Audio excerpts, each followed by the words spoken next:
Ya Allah, Ya Allah, Ya Allah, Ya Allah, Ya Allah, Ya Allah, Ya Allah.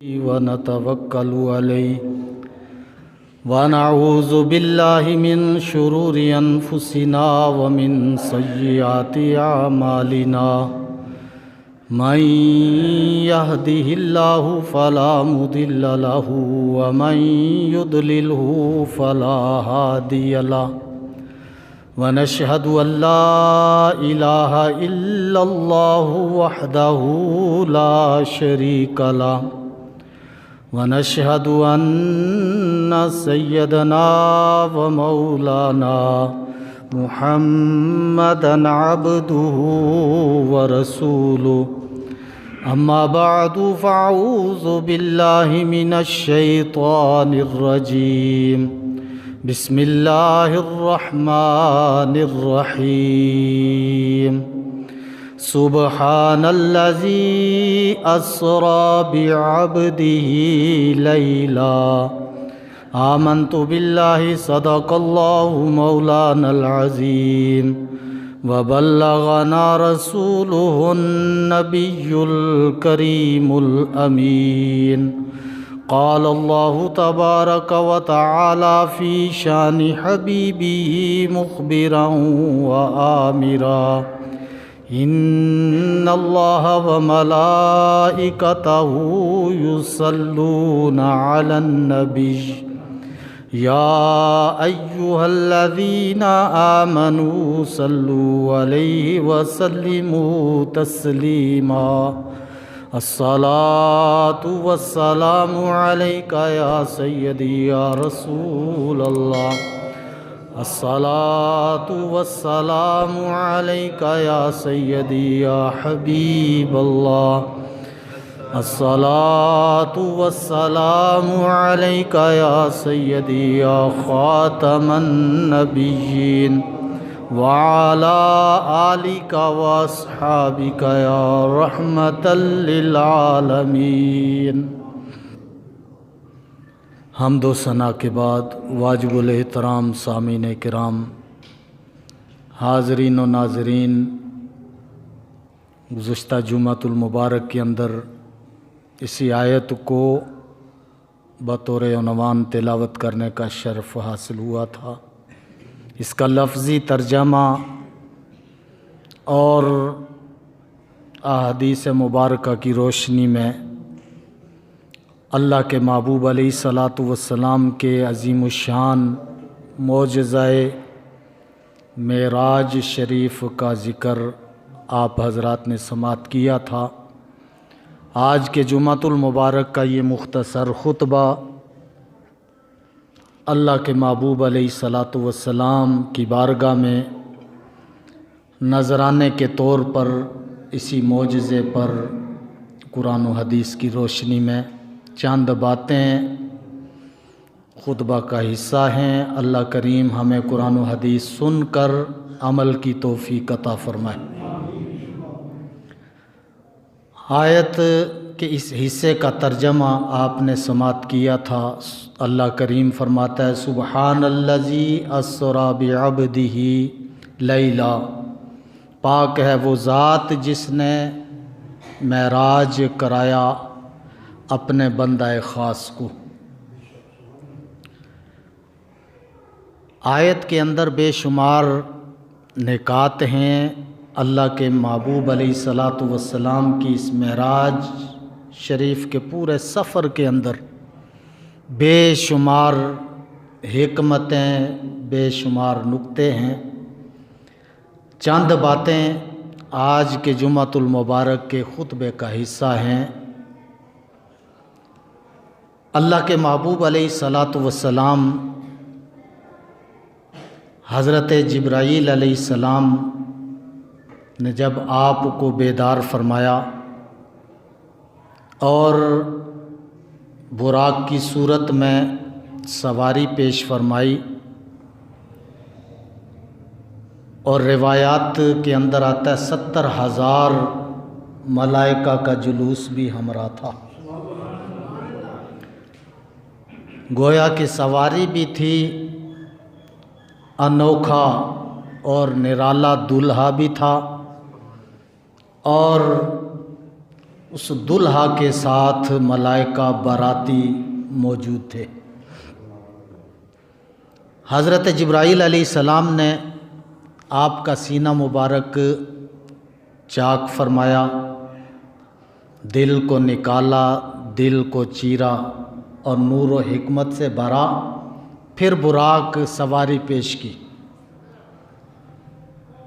اس منظر کا عالم یہ تھا کہ اللہ کریم اپنے محبوب کی عظمت اور شان گزشتہ انبیاء کرام کو بھی دکھانا اور قیامت تک آنے والے امتیوں کو بتانا تھا میرے محبوب کی عظمت کیا۔ جو جبریل علیہ السلام دن میں کئی مرتبہ بارگاہ رسالت میں حاضر ہوتے، آج اللہ کریم نے حکم دیا کہ جبریل آج بشری لبادہ اوڑھ کر نہیں جانا، آج تو نے اپنی اصلی شکل و صورت میں جانا۔ اور اس سے پہلے تنہا آتے رہے، آج حکم ملا جبریل آج تنہا نہیں جانا، اپنے ساتھ ملائکہ کی بارات بھی لے کر جانا۔ حضرت جبرائیل علیہ السلام جب حاضر ہوئے، براق پیش کیا تو آپ نے سواری فرمائی، وہ نور و حکمت آپ کے دل میں رکھا کہ کسی کا اعتراض باقی نہ رہے کہ اللہ کے محبوب کے دل میں سوائے نور و حکمت کے کچھ اور بھی تھا۔ جب چیرا لگا، حدیث پاک کے اندر آتا ہے خون کا ایک قطرہ نہیں نکلا، حالانکہ دل میں خون ہوتا ہے۔ اللہ کے محبوب کے دل کو جب چیرا گیا تو خون کی بوند تک نہ نکلی، جو اس بات پر دلیل ہے کہ اللہ کے محبوب آج اپنی حقیقت، اپنی حقیقی شکل و صورت میں اللہ کی بارگاہ میں جا رہے ہیں۔ اور اللہ کے محبوب کی حقیقت کیا ہے؟ وہ اللہ کا نور ہے۔ نور کے اندر خون نہیں ہوتا، روشنیاں ہوتی ہیں، تو خون کی بوند اتنی بھی نہ نکلی کہ لباس تک پہنچے۔ اور ایک روایت وہ ہے کہ جب آپ کے دندان مبارک شہید ہوئے تو خون کا فوارہ نکلا، جبریل امین کو حکم ملا کہ اے جبرائیل، خون کا ایک قطرہ زمین پر گرنے سے پہلے میرے محبوب کے خون مبارک کو کسی برتن میں محفوظ کر لے، بوتل میں محفوظ کر۔ اگر ایک قطرہ بھی زمین پر گرا تو قیامت سے پہلے قیامت آ جائے گی۔ وہاں خون کے فوارے تھے، یہاں خون کی ایک بوند نہیں۔ اللہ کے محبوب کی یہ حقیقتیں چاہیں تو نورانی شکل و صورت اختیار فرمائیں، چاہیں تو بشری لبادہ اوڑھ کر امت کو قرآن اور حدیث سمجھائیں۔ اگر یہ نہ ہوتا تو حقیقت محمدیہ کو دیکھنے کے لیے جبریل امین کی آنکھ ضرورت تھی۔ 70,000 ملائکہ جو برات بن کر آئے، ان کی آنکھ متحمل ہے کہ اللہ کے محبوب علیہ الصلاۃ والسلام کی حقیقی شکل و صورت دیکھیں۔ جبریل امین نے بھی دیکھا، مقربین ملائکہ فرشتے بھی دیکھ رہے تھے، لیکن ایک مقام ایسا آیا کہ جہاں جبریل بھی رہ گئے، کوئی نہیں دیکھ سکا، یا خدا دیکھ رہا تھا یا مصطفیٰ جا رہے۔ یہ شان مصطفیٰ ہے۔ اللہ کے محبوب علیہ الصلاۃ والسلام دل مبارک چیرا، نور و حکمت سے بھرا، پھر بند کر دیا اور حوض کوثر کے پانی سے غسل دلایا۔ آپ دیکھتے ہیں جب کسی کی بارات ہو، شادی ہو، تو گھر والے دولہے کو سجاتے ہیں، لباس عمدہ، تیل لگاتے ہیں، کنگھی کرتے ہیں، طرح طرح کے ناز و نخرے کرتے ہیں۔ لیکن آج قرآن کی یہ آیت ہمیں یہ بتاتی ہے کہ ایسے وقت میں اللہ کے محبوب معراج کا دولہا بن رہے ہیں جب کہ والدہ کا سایہ بھی نہیں، باپ کا سایہ بھی نہیں، دادا کا سایہ بھی نہیں، یہ سب سائے اٹھ گئے۔ اللہ کریم نے فرمایا کہ محبوب جب کسی کا بیٹا دولہا بنتا ہے تو باپ کہتا ہے سبحان اللہ، ماں کہتی ہے سبحان اللہ، رشتہ دار دوست و احباب کہتے ہیں سبحان اللہ۔ آج نہ آپ کی ماں، نہ باپ، نہ دادا، نہ کوئی خاندان، کوئی سبحان اللہ کہنے والا نہیں تو کوئی بات نہیں، میں آپ کا خالق خود مبارک پیش کروں گا۔ سبحان الذی اسرا، یہ مبارک میں خود دوں گا کہ میں خود سبحان اللہ کہنے والا ہوں۔ پروردگار عالم جل جلالہ سواری جب پیش ہوئی تو مسجد اقصی بیت المقدس جس کو کہتے ہیں، گزشتہ سارے انبیاء کرام کا قبلہ ہے، اور اللہ کے محبوب علیہ الصلاۃ والسلام نے بھی کچھ نمازیں بیت المقدس کو قبلہ بنا کر ادا فرمائی۔ یہ وہ قبلہ ہے کہ جہاں 1,24,000 انبیاء کرام نے امامت فرمائی تھی، اور جس قبلے مسجد حرام سے آغاز ہوا یہ صرف اللہ کے محبوب کا قبلہ تھا، وہ سارے نبیوں کا تھا حضور سمیت۔ اسی واسطے کہا گیا کہ حضور امام الحرمین، دونوں قبلوں کی امامت آپ نے فرمائی تو امام الحرمین ہوئے۔ حدیث پاک کے اندر آتا ہے جب آقا علیہ الصلاۃ والسلام کی سواری بیت المقدس پہنچی تو اس طرح کا سما بندھا ہوا تھا جیسے کہ انبیاء منتظر ہیں، صفیں بنا کر امام کا انتظار ہو رہا ہے۔ حضرت جبرائیل علیہ السلام نے آذان پڑھی، تکبیر کہی، آقا کا ہاتھ تھاما تو مصلی امامت پر کھڑا۔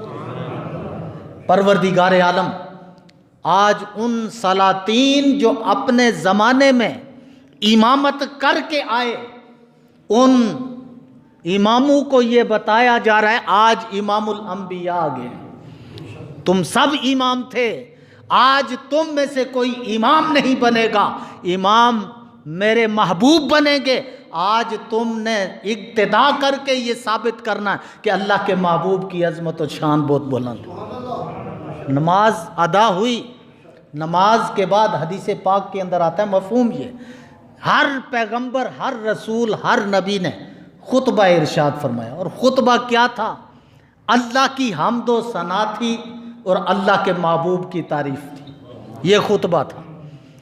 یعنی گویا کہ ہر پیغمبر نے مسجد اقصی کے اندر، بیت المقدس کے اندر کھڑے ہو کر جو خطبے ارشاد فرمائے، اس خطبے کا ایک حصہ توحید سے متعلق تھا اور دوسرا خطبہ ختم نبوت کے متعلق تھا۔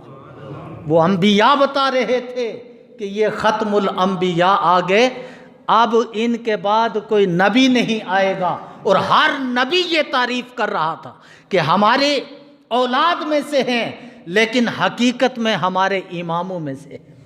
اسی واسطے تو مقتدی بن کر عملی نمونہ پیش کر کے بتایا کہ ہمارے نسل میں سے ہی صحیح، لیکن آج مقام یہ نصیب ہو گیا کہ ہمارے یہ امام ہیں، ہم سب مقتدی بن کے گئے۔ اور آپ جانتے ہیں امام کا مقام مقتدیوں سے کہیں بلند ہوتا، موٹی موٹی 7 شرطوں کے اندر امام ممتاز ہوتا ہے مقتدیوں سے۔ آج آقا علیہ الصلاۃ والسلام مصلی امامت پر کھڑے ہو کر یہ اعلان کرتے ہیں کہ میں آدم کی نسل سے ہوں، حضرت نوح علیہ السلام کی نسل سے ہوں، اور ہر نبی کی نسل سے ہوتا ہوا حضرت اسماعیل علیہ السلام کی نسل میں آیا۔ ان تمام نسلوں کے اندر مجھے دیکھا جائے تو فرزند کا درجہ ہے، میرے مقام کو دیکھا جائے تو ہر نبی کے امام کا درجہ ہے۔ اللہ کے محبوب علیہ الصلاۃ والسلام نماز سے فارغ ہوئے، خطبے ہوئے، توحید اور ختم نبوت کے خطبے۔ یہ خطبے سے فراغت، وہی دلہا، وہی سواری اور وہی باراتی اب بیت المقدس سے آسمانوں کی طرف معراج ہو رہی ہے۔ پہلے قبلے سے آغاز ہوا زمین کی معراج کا، جو دوسرے قبلہ تک، جس کا ذکر قرآن کی اس آیت کے اندر، اور وہاں سے آسمانوں کی طرف سورہ النجم کے اندر اس کا ذکر کہ وہی سواری ہے، وہی باراتی، جبریل امین ساتھ ہیں۔ اور پچھلے جمعے آپ نے سنا تھا براق، یہ برق سے ماخوذ ہے، اس کا مصدر جو ہے برق ہے، اور برق عربی میں بجلی کو کہتے ہیں۔ جو کہتا ہے کہ اللہ کے محبوب ہماری طرح ہیں، ہماری مثل ہیں، وہ بھی کھاتے ہیں ہم بھی کھاتے ہیں، وہ بھی چلتے ہیں وہ بھی سوتے جاگتے ہیں، ہمارے اور ان میں فرق کوئی نہیں، ہماری مثل ہیں۔ اللہ کے محبوب کی جو سواری تھی وہ براق تھا، جو برق سے ماخوذ ہے۔ اللہ کے محبوب نے تو براق پر سواری کی، ساتوں آسمان، جنت اور دوزخ، سدرہ، اور سدرہ سے بھی آگے بڑھے۔ اگر تو نبی کی مثل ہے تو برق کو ہاتھ لگا، فیصلہ خود ہو جائے گا کہ نبی کی مثل کون ہو سکتا ہے۔ جب صحابہ کو حکم ہوا کہ ایکم مثلی، میرے صحابہ ابو بکر صدیق بھی ہیں، عشرہ مبشرہ، عمر فاروق ہیں، عثمان غنی، حضرت علی المرتضیٰ شیر خدا، اور بڑے جلیل القدر صحابہ، حضور ان سے فرماتے ہیں ایکم مثلی، تم میں سے میری مثل کون ہے؟ جب صحابہ میں حضور کی مثل نہیں تو پھر قیامت تک کوئی بھی آپ کی مثل نہیں۔